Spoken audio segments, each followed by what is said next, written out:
Repeat after me. Money is easy. Wealth is possible for me. Yep, I'm Dr. Latifat. I'm the host of the Money Fit MD show. This is where we talk about all things money and mindset and how you can learn how to do money and wealth your way. Subscribe, watch, learn, take action. You've got this. Hello, everybody. Welcome to another episode with your favorite money coach, Dr. Latifat, aka Money Fit MD. How do I know I'm your favorite money coach? Because you're my favorite human being. That's why. Listen. Okay, so here's the deal, y'all. Well, first of all, welcome to our new listeners. I'm so glad you're here. This is the crazy show where we talk about crazy things and really just demystify the whole idea of money and make it completely simple, doable for you. And also remembering that our ability to have money, to spend money, to earn money all starts with the power of our mind. So this is where you learn to have money from the inside out. So now that I'm done with that intro, so I'm here cracking myself up because, I just did an intro and I'm like, I am your favorite money coach. And this actually reminds me of my children when we're talking sometimes. They're trying to figure out which one is the favorite one. And I tell them that each one of them is my favorite, which is the truth. But I say it in a way that's pretty funny. So I call their name and one of my daughters is Tammy Deer. I'm like, Tammy Deer, you're my favorite Tammy Deer ever in the world. And they always laugh. So if you're listening to this episode, you are my favorite. Add your name to it in the world. I'm so glad you're here. It truly is a privilege and an honor to spend time with you. I feel like every single time that we get to spend together is so precious. And maybe because 2021 has been such a tricky year, it's been such a crazy year of loss for many people. And so I just appreciate the fact that you are vertical, you're walking around in this world, and we get a chance to spend another day together. So thank you for doing that. I am excited about this episode I'm recording to you today. And of course, you're like, Latifat, you're excited again. Of course, because I am very intentional about what I share with you on this platform because your time is of value. So I share things that are the results of questions that you guys are asking me. So those of you that are sending me emails at moneyfitmd@gmail.com, I appreciate you. I appreciate getting the questions because every single thing that I talk about on this podcast is because of you. And so the only way that I can know what you need is by you communicating with me. So it's just such a privilege hearing from you. And those of you that are in my community, I also celebrate you guys. You are literally like the ones that come up with those topics that I speak about. So anyway, what are we talking about today? We are speaking about spending. I know. You're like, oh, why, Latifat? Because it's important, right? And especially with the holidays, with the new year, and pretty much every single day, right? Overspending is what we're going to talk about today. First of all, what do I mean by overspending? So overspending means that you are spending more than you planned. You're spending more than you intended to, right? And most times when people overspend, there's negative consequences to it. The consequences may be that you're running out of money, so you're living paycheck to paycheck. You're buying liabilities, which if you've been on my platform at all, you know what a liability is. A liability is something you're spending money on that does not add to your net worth or does not add to money in your pocket. There's nothing wrong with liabilities. In fact, my primary home is a liability. I love it. It's brought me so much joy. I'm very happy to spend the money on it every single month. However, accumulating liabilities is not the way to go because that does not help my net worth. So the whole idea of overspending is you're spending primarily on liabilities and it has negative consequences on your finances and your net worth. But also you may have buyer's remorse. So essentially, after you spend the money, you look back and you wish you had spent the money on something else because that is not how you intended to spend the money. Overspending itself may not be catastrophic if it happens every once in a while. But as you can imagine, if this is happening over and over and over again, it can become addictive. You may start to completely just go off course. You may start to dip negatively into your net worth. And for us as women physicians, you and I know that money is a tool for good, right? Money is something that adds strength to the power of our voice. So for you, if you're overspending multiple times, if you're overspending recurrently, it actually has impact on how you spend your time, how you spend your life's energy. You're probably less likely to not overwork, which means that you're less likely to use your voice in ways that you want to use it. You're less likely to have power and freedom over your time, which of course has negative consequences, right? So that is why I spend a lot of time talking about all the stuff. If you are overspending and you're like, okay, Latifah, I kind of know that I'm overspending right now. Good. I'm glad to hear. But keep in mind, some people may be overspending and may not even realize that they're overspending because they're not actually looking at their finances. And that may be another telltale sign. If you're finding yourself ignoring your finances, if you're finding yourself intentionally avoiding looking at your bills, your statement, you're like, I don't want to see what's going on in there, Latifah, that may be another sign that you may be overspending and you need to go check.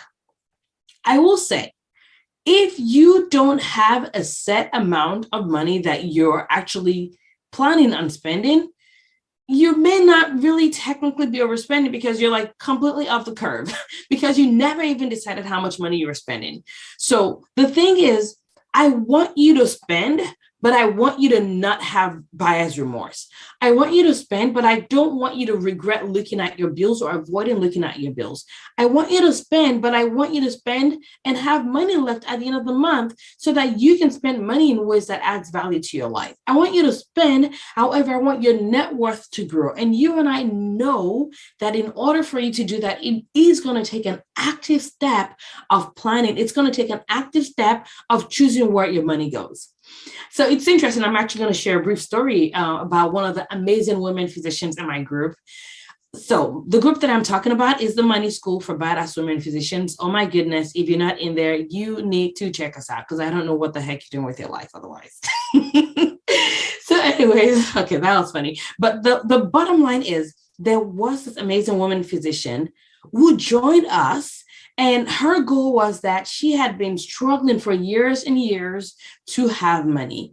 She has always thought that if she could just budget, she will be able to have money. And there may be some truth to it, right? If budgeting in the traditional sense works for you, hallelujah, I'm happy for you. However, there are people like me that traditional budgeting does not work for because we don't like, holding our breath every month trying to you get what I mean? Like we like freedom of mind. We want to be in control. That's how I do it, right? So if budgeting works for you, hallelujah, you're good.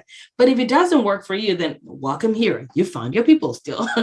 But for this specific woman physician that I'm talking about, her goal was to be able to budget. That was it. And what I normally do in my program is, it's a weekly delivery of modules that are pre-recorded, short, straight to the point, no BS. It gives you the essential information that you need to change how you think about money, to change your frame point about money, to handle the emotional part of money, and also the action that you need to execute so that you can create the result that you want to see. So for this specific amazing doc, her plan was that she wanted to, learn how to budget. And the funny thing is at the end of our, the time together, when she was done reviewing that particular module, she was like, whoa, I don't even need a budget. I don't need a budget. I just need to tell my money where to go, right? So the reason why I share that story is many times as women physicians, we are holding ourselves almost hostage and thinking, if I could just learn how to budget, life is going to be better. If I could just learn how to budget, I'll be able to create wealth. If you've been trying to budget forever and it's not working, you have my permission to stop traditional budgeting and try creating a spending plan, which is literally telling your money what you want it to do, right? If you don't know what I'm doing, if you don't know what I'm talking about, you should just go ahead and join us, really. Just check us out by going to my website, moneyfitmd.com. Depending on when you're listening to this, you can join our wait list, or it may already be open for enrollment, in which case I absolutely want you to be a part of it because we will help you learn where to tell your money where to go. So for you, if you're like, okay, I'm overspending, I am spending more than I plan to spend, I'm not quite sure how to stop this, then I want you to stay tuned because I'm going to be sharing with you some very actionable ways that you can tell your money where to go in a way that avoids and prevents overspending. Okay.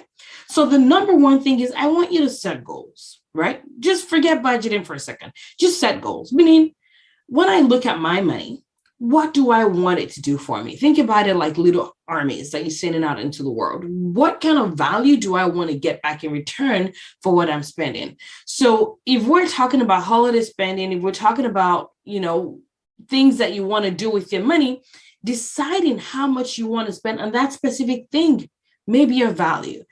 As the mama of 3 girls, I know those kids can like suck your money because all those cute outfits, right, that are made just to drain your money. But when you give yourself a set amount and say, this is how much I want to spend on this time, this month, it helps you decrease the amount of overspending that you do. So number one is setting goals for yourself.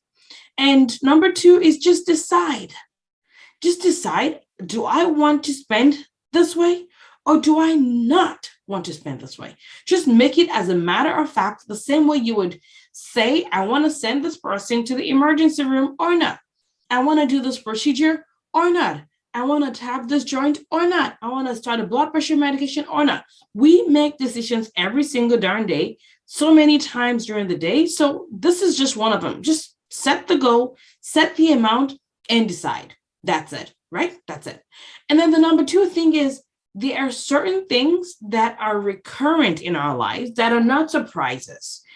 Yes, there's some things that are surprises and we may not actually plan for them. But when it comes to overspending or deciding what you want your money to go, I want you to just save for that specific thing. So for instance, we are planning for 2022 and we're trying to decide what trips we're going to go on.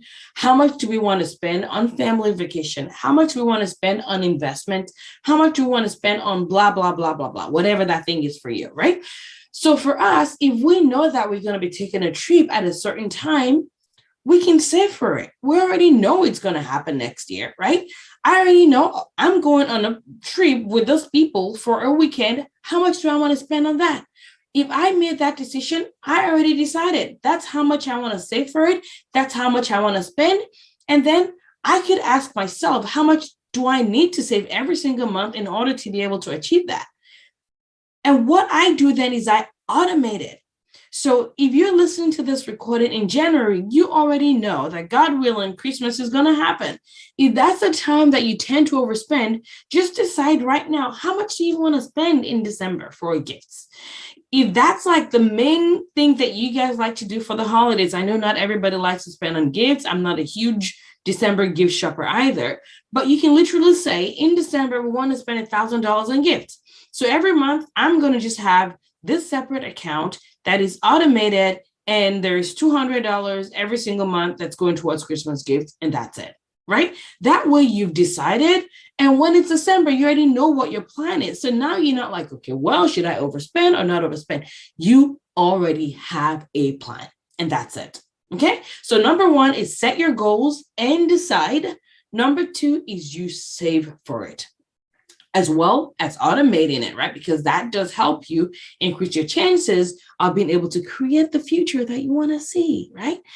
And then number three is you need to dedicate some time, right? You cannot make this decision on the fly. And one of the most common reasons why we overspend is because we're not making decisions on what we want to do. And how do you make the decisions? Just literally dedicate the time. And this may be the 30 minutes that you're setting apart, maybe once a month, once a week, once every other week, whatever time works for you as a family to decide how you're going to be setting your goals for the year, right? So just dedicate that time to make a decision of what you want to spend. That's it, right? And then the next one is, this is actually really good for online shoppers. So if you're someone that loves like Amazon and this other online stuff, decide that most things may not be urgent, right? So if it's urgent, then very different. But if it's not urgent, let it sit in your basket for at least 24 hours. Because what happens is, a lot of times there's a surge that we get in from like a dopamine hit from spending, right? And for some people, just by putting the stuff in the cart, they actually feel the satisfaction that they're looking for. So if you're shopping online, you're like, I want that jacket, literally just putting that jacket in your cart may get you the dopamine hit that you're looking for. That way you may not actually need to buy the jacket. And also it gives you time to make the decision of whether it's actually a good financial thing that you want to do versus not, right? The other thing to keep in mind that it's okay to be disappointed. Yes, you may feel disappointed that I really wanted it. I really wanted to have it. Part of this is just the learning to feel comfortable with discomfort and knowing that all the stuff, whether you spend or not spend, it does not mean anything about you. These are literally just decisions that we're making on the go, right? Because ultimately, when you're overspending, what is happening is that a lot of times, especially if your income is only active income, what ends up happening is you end up spending more time in order to make up for this overspending that you just did. And ultimately, we all know that time is the ultimate gift. And sometimes you simply just have to say no to overspending, simple and short, right? The other thing to keep in mind is there's sometimes family expectations, right? It's like, okay, well, our kids will be disappointed, our cousins will be disappointed. And it's okay for them to be disappointed too. I honestly think as a parent that part of what we teach our kids is to learn the art of disappointment. And it is completely human for them to feel disappointed, especially if maybe overspending was more of the norm. And now we're learning new things, we're creating new habits, we're setting new skills, and you may be disappointed, they may be disappointed, and that is okay. All right. So I hope this has been helpful for you in terms of like the idea of overspending and just getting comfortable with the idea of setting goals, getting comfortable with the idea of being uncomfortable in the disappointment that you may feel, especially as it relates to saying no, either to yourself, to the purchase, or to the other people. Because ultimately, just like when you're in an airplane, you need to put on your own mask first. And if you're overspending, if you're living paycheck to paycheck, if you're having buyer's remorse, how does that help you in creating the rich life that you want? All right. So that's what I have for you guys today. I hope this has been helpful for you. Remember to make sure that you share our episodes with someone that you know could benefit from this, not like in a judge you like, hey, you're an overspender, I think you need to fix your problem, but in a way of we all are guilty of this. This happens all the time. And the more aware we are, the better, the more our net worth grows and the more control over our future and our lives that we're going to have. All right. That's it, my friends. I hope you guys have a fabulous rest of the week. And thank you again for listening to me. As always, a pleasure. And I'll see you in the next episode. Bye-bye.